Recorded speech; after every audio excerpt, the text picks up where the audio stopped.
ડરવાનું કામ એ મારું નથી. મેં કાયમ માટે એવું કીધું છે, અમે ડરતા નહીં, કોઈથી ડરવાના નથી. ડર તો ઉપર વાળાનો રાખવાનો. દૂધનું વેચાણ બગડી ગયું છે ત્યારે આવા અનુભવી રહી ચૂકેલા અજીતસિંહ ઠાકોરને મારો એક ઈશારો કે તમે તો 2012 પહેલા આ સંઘની અંદર કોંગ્રેસ સમર્પિત વહીવટદારોએ રાજ કરેલું. હું પણ કોંગ્રેસમાં હતો એટલે મને એમની એક કહાની ખબર.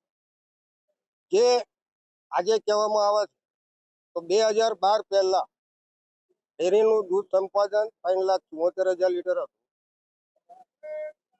ડેરીના એ વખતે કર્મચારીઓ 1400 હતા. 2012 પહેલા 633 કરોડનું. એની જગ્યાએ આ સંઘમાં 12 વર્ષમાં 13 વર્ષની અંદર એક પણ દિવસ વધારો થયો છે, કોઈ ઘટાડો થયો નથી. એઓના સમયમાં 1134 મંડળી હતી. અત્યારે 1196 મંડળીઓ, દૂધ મંડળીઓ આ સંઘ સાથે કાર્યરત. એઓના વખતમાં એમને શું કર્યું?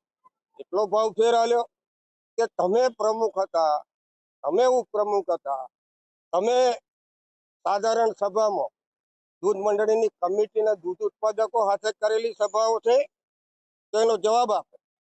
400 મંડળીઓ બંધ થઈ હોય તો આ તો કોઈ મોઢાની વાતો નથી. સરકારી ચોપડે ઓડિટ થયેલું છે. એમને જે મુદ્દા માંગ્યા, કેટલા આક્ષેપો કર્યા, એ તમામ આક્ષેપો વાહિયાત છે. તેમ છતાં ખરે ખોટા નોમ લઈ દૂધ મંડળીઓના લેટર પેડો લાવી એક જ ટાઈપનું લખાણ લખી અને જે વાહવાહી કરવા નીકળ્યા છે, કાં તો એમના આક્ષેપ પુરવાર કરે તો કોર્ટમાં એનો સામનો કરવા પણ તૈયાર રહે. જ્યારે પણ આ સંઘ ઉપર ખોટી રીતે કોઈ આક્ષેપ કરશે તો સહેજ પણ ચલાવી લેવામાં નહીં આવે ને નહીં આવે.